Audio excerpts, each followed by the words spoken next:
আজ থেকে 1400 বছর পূর্বে আমাদের নবী মুহাম্মদ সাল্লাল্লাহু আলাইহি ওয়াসাল্লাম উম্মতকে নিয়ে কত ভেবেছেন, উম্মতকে কত ভালোবেসেছেন যে উম্মতের জন্য তিনি কেঁদেছেন। আজ শেষ যাত্রা পূর্ব পর্যন্ত উম্মতকে নিয়ে ভেবেছেন উম্মতের কি হবে, উম্মতের কি হবে, উম্মতের কি হবে। আজ আমরা সেই নবীর ভালোবাসাকে, সেই নবীর লাভকে আমরা আজকে ঢিনাই করে দিচ্ছি।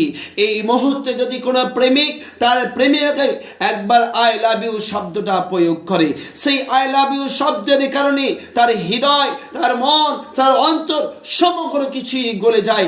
আর এই অন্তর গলে যাওয়ার কারণে তার আই লাভ ইউ শোনার পরে তার বাবা মা, তার বাড়িঘর, তার আত্মীয় স্বজন সব কিছু ছেড়ে প্রেমিকার হাত ধরে সে অন্য জায়গায় থাকতেও প্রস্তুত হয়ে যায়।